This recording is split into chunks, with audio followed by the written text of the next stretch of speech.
আজ আমি তোমাদের কাছে একটা কথা শেয়ার করব, আমাদের ছেলেদের জীবনের কিছু ঘটনা।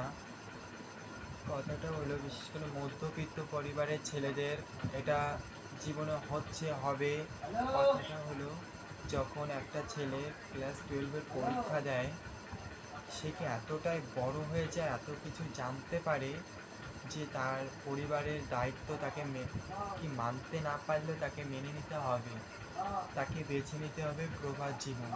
তবে সেই ছেলেটা কি আশা করতে পারে না বা পারবে না যে আমিও জীবনে একটা আনন্দের পথ দেখব, আমি একটা জীবনে অন্যরকমভাবে চলবো?